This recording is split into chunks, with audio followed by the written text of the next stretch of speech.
नाशिकच्या भगूरमध्ये राष्ट्रवादीच्या उमेदवार हे विजयी झालेले आहेत। मोठ्या प्रमाणात जल्लोष जे आहे तो होताना आपल्याला बघायला मिळतोय। भाजप आणि राष्ट्रवादीने एकत्र येऊन या भगूर नगर परिषदची निवडणूक ही लढवली होती। गेल्या अनेक वर्षांपासून भगूर नगर परिषदवरती शिवसेनेची सत्ता होती, पण राष्ट्रवादीने बाजी मारलेला आहे। आपल्यासोबत विजयी उमेदवार आहेत।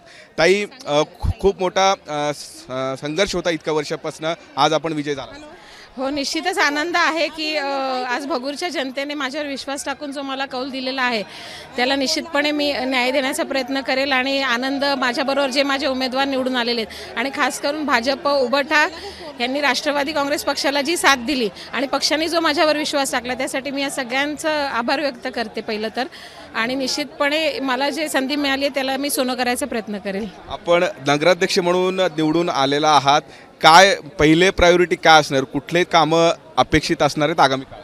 भगूरचे जे खंडित कामं अनेक वर्षापासून प्रलंबित आहेत, जसं की गार्डनचा विषय असेल, बेसिक सुविधा नागरिकांना ज्या पाहिजेत त्या पहिलं तर पूर्ण करण्याचा प्रयत्न करणार आहे।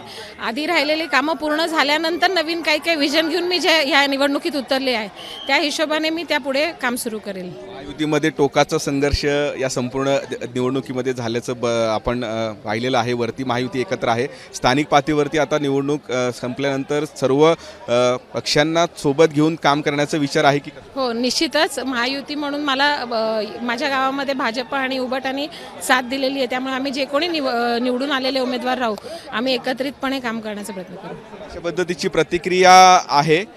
गेल्या अनेक वर्षांपासून भगूर नगर परिषदवरती शिवसेनेची सत्ता होती, पण यंदाच्या निवडणुकीमध्ये भाजप आणि राष्ट्रवादी एकत्र येऊन शिवसेनेला धक्का दिल्याचं आपल्याला बघायला मिळतंय। त्यामुळे विकासाच्या मुद्द्यावरती आगामी काळात काम करू अशा पद्धतीची प्रतिक्रिया नगराध्यक्ष जे नवीन निवडून आलेले आहेत प्रेरणा बलकोडे यांनी दिल्याचं बघायला मिळत आहे।